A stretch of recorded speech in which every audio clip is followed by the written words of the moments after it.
Question number 4 में हमने क्या करना है, फैक्टराइज।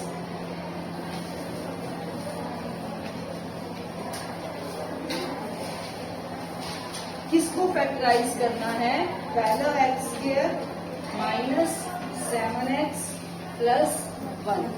ठीक है, अब इसको ध्यान से समझना, बहुत ही इंपॉर्टेंट है, आपकी हमेशा यूज होगी।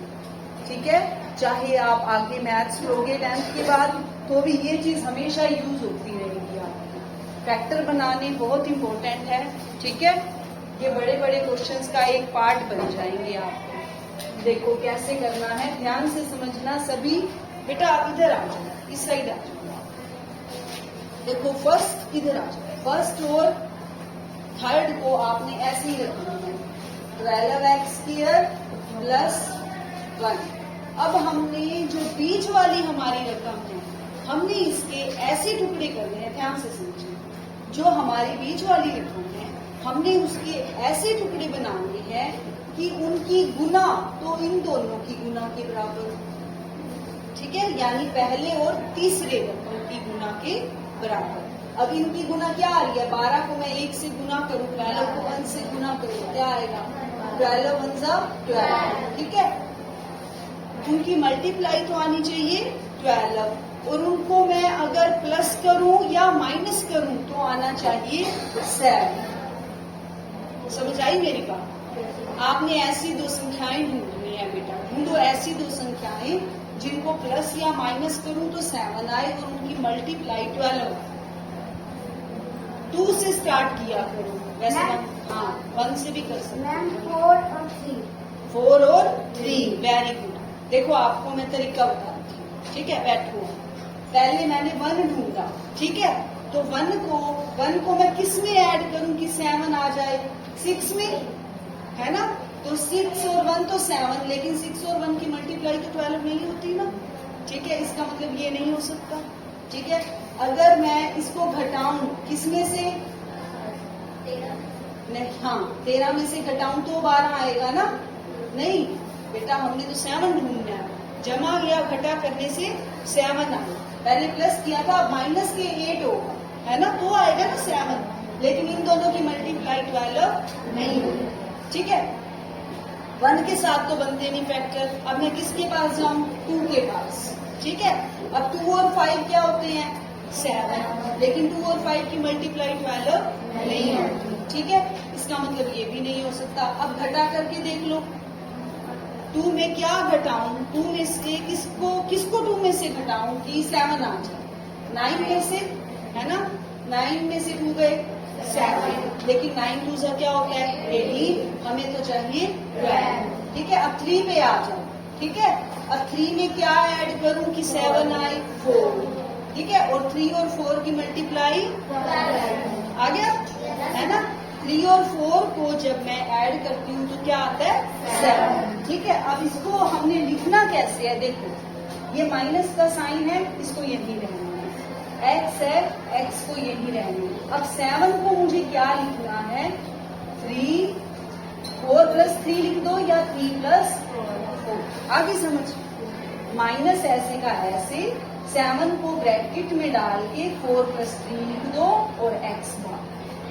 ठीक है, अब मैं इस ब्रैकेट को खोल दूंगा, 12x² माइनस के 4x, अब ये माइनस अंदर जाएगा तो माइनस के 3x प्लस में 1।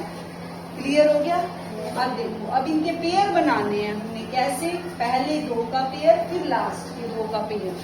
ठीक, पेयर का मतलब जोड़ा, 2 का जोड़ा। ठीक है, अब इन दोनों में से हमने ये देखना है क्या कॉमन आ रहा है। देखो पहले 12 और 4 में से देखो 4 बाहर को ले सकती हूँ मैं, क्योंकि 12 4 को डिवाइड करता है। ठीक है, तो मैंने 4 बाहर ले लिया।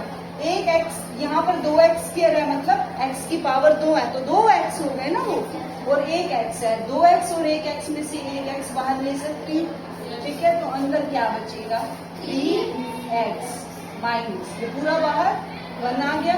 1 जरूर लगाना इसकी जगह। ठीक है, अब इसमें से क्या कॉमन लूं मैं कि मेरा सेम बन जाए इस ब्रैकेट जैसा। 1 तो लूंगी और साथ में माइनस का साइन भी, क्योंकि मुझे 3x क्या चाहिए, पॉजिटिव। ठीक है, तो माइनस के 1 कॉमन ले लेते हैं हम, अंदर हमारा 3x और प्लस में से माइनस बाहर जाएगा तो अंदर क्या बचेगा, माइनस। ठीक है, अब इस सारी में देखो 3x माइनस 1, 3x माइनस 1 दो बार आ रहा है ना, तो एक बार बाहर निकाल देते हैं इसको। ठीक है, अब 3x माइनस 1 इस सारे में से मैंने बाहर निकाल दिया, अंदर क्या बचा 4x, ये बाहर आ गया, माइनस 1 ये बाहर आ गया। ठीक है, तो मेरे अब फैक्टर क्या बने 3x minus 1, 4x minus 1। Clear हो गया सबको अच्छे से? हाँ, कोई बात नहीं, आपको अभी आगे भी करवाऊंगी और पक्का हो जाएगा। ठीक है,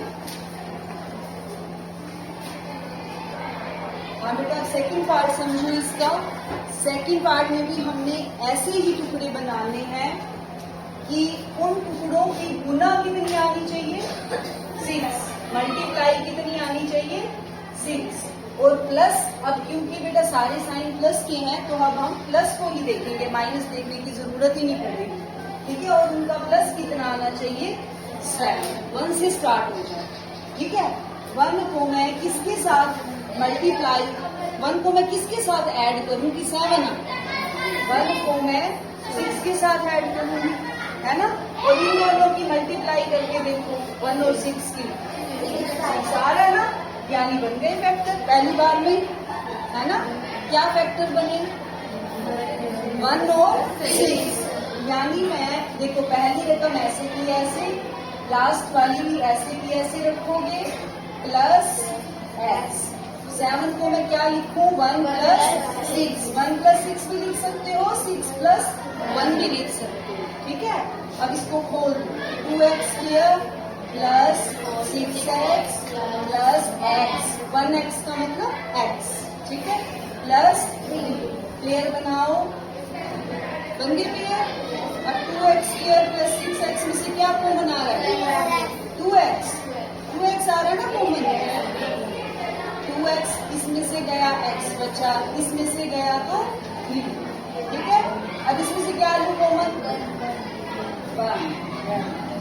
अंदर क्या आएगा x प्लस 3। अब इस सारे में से x प्लस 3 कॉमन, अंदर क्या बचेगा 2x प्लस 1। क्लियर हो गया बेटे, इजी है।